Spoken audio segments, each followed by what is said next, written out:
పవన్ కళ్యాణ్ గారి OG movie shooting present ముంబైలో జరుగుతుందండి. కానీ ఒక పక్క మూవీ షూటింగ్ జరుగుతుండగానే దానికి సంబంధించిన థియేట్రికల్ రైట్స్ అన్ని చాలా వరకు సోల్డ్ అయిపోయాయని తెలుస్తుందండి. అందుకే ప్రజెంట్ టాలీవుడ్ లో ఈ మూవీకి ఉన్నంత క్రేజ్ మరే మూవీకి లేదండి. అటు యాక్టర్స్ నుంచి ఫ్యాన్స్ వరకు ఒకటే మాట, నెత్తురుకు మరిగిన హంగ్రీ చేత ఎప్పుడు వస్తున్నాడని.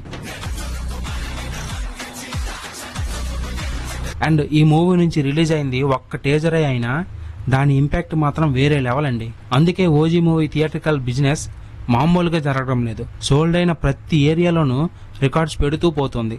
అందులో భాగంగానే నిన్న ఓజీ మూవీ నైజాం రైట్స్ 90 కోట్లు పెట్టి ఒక పెద్ద నిర్మాత కొనుక్కున్నాడని క్లియర్ గా తెలుస్తుందండి. అయినా ఒక మామూలు రీజనల్ ఫిలిం తో ఇలాంటి రేర్ ఫీట్ అందుకోవడం అంటే అది ఓన్లీ పవన్ కళ్యాణ్ గారికి మాత్రమే సాధ్యమండి. అందుకే అందరూ తనని దే కాల్ హిమ్ ఓజీ అంటారు.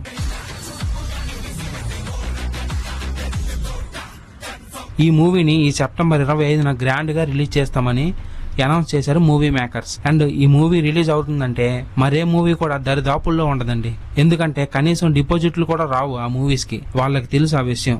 అండ్ వీళ్ళు రిలీజ్ చేస్తున్న టైం కూడా మామూలుది కాదండి. వరుస 5 days హాలిడేస్ తో లాంగ్ వీకెండ్ ఉండబోతుంది. అందుకే అందరి దృష్టి ఈ మూవీ ఓపెనింగ్స్ పైనే ఉన్నాయి. పవన్ కళ్యాణ్ గారి బాక్స్ ఆఫీస్ స్టామినాకి ఈ లాంగ్ వీకెండ్ తోడవబోతుంది కాబట్టి బాక్స్ ఆఫీసులు పగిలిపోబోతున్నాయని ట్రేడ్ వర్గాల అంచనా అండి. అందుకే పవన్ కళ్యాణ్ గారిని ఆంధ్ర కింగ్ అనేది. అండ్ నైజాంలో ఇప్పటి వరకు ఎక్కువ ప్రీ బిజినెస్ చేసిన టాప్ 3 హీరోస్ ఎవరంటే ప్రభాస్ గారు 90 కోట్లు, అల్లు అర్జున్ గారు 50 కోట్లు, మహేష్ బాబు 36 కోట్లు. వీళ్ళ ముగ్గురే ఇప్పటి వరకు టాప్ లో ఉన్నారండి. కానీ పవన్ కళ్యాణ్ గారు ఓ రీజనల్ ఫిలిం ఓజీ మూవీతో టాప్ ప్లేస్ వచ్చి కూర్చున్నారండి. అయినా ఆయన సరిగ్గా మూవీస్ పై దృష్టి పెట్టకపోవడంతో ఇలా అప్పుడప్పుడు టాప్ ప్లేస్ కి వచ్చి పోతుంటారు. కానీ ఫుల్ టైం మూవీస్ లో ఉంటే ఆ రికార్డ్స్ ని ఏ హీరో మ్యాచ్ చేయలేడండి. మరి మీరు గాని పవన్ కళ్యాణ్ ఫ్యాన్స్ అయితే కింద లైక్ బటన్ ఒకటి ఉంటది, దాన్ని గుద్ది పడేయండి. అలాగే ఓజీ మూవీ ఎంత కలెక్ట్ చేయబోతుందో చిన్న అంచనా వేసి ఒక కామెంట్ చేయండి గాయస్. చూద్దాం ఎవరు ఎంతవరకు ప్రిడిక్ట్ చేయగలరు అన్నది. నాకైతే ఇంచుమించి 600 నుంచి 800 కోట్ల వరకు కలెక్ట్ చేసే అవకాశం ఉందనిపిస్తోందండి. ప్రజెంట్ హరిహర వీరమల్లు షూటింగ్ పూర్తి చేసుకుని ఆ సినిమా రిలీజ్ చేయడానికి రెడీ అవుతున్నారండి మేకర్స్. కానీ ఓజీ మూవీ పైన ఎక్కువ హైప్ ఉంది. అటు పవన్ కళ్యాణ్ ఫ్యాన్స్ కైనా ఇటు కామన్ మూవీ లవర్స్ కైనా సరే.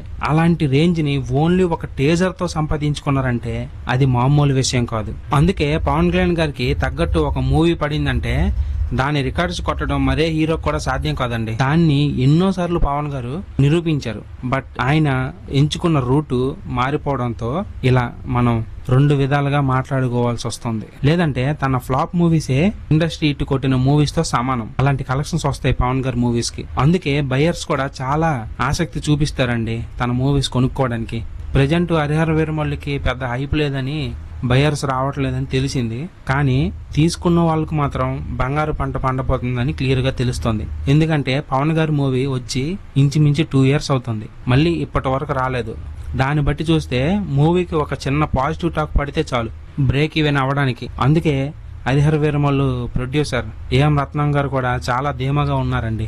మరి ఈ విషయంపై మీరేమనుకుంటున్నారో కామెంట్ చేయండి. అలాగే మా ఛానల్లో కంటెంట్ చూసి నచ్చితే సబ్స్క్రైబ్ చేసుకుని మమ్మల్ని ఎంకరేజ్ చేయండి. అండ్ అదే చేతితో ఫ్రెండ్స్ అండ్ ఫ్యామిలీకి కూడా షేర్ చేస్తే చాలా బాగుంటుందండి, మాకు కొంచెం హెల్ప్ అవుతుంది. సరేనా? మళ్ళీ ఇంకో మంచి వీడియోతో కలుద్దాం guys. Bye, take care, thank you for watching my video.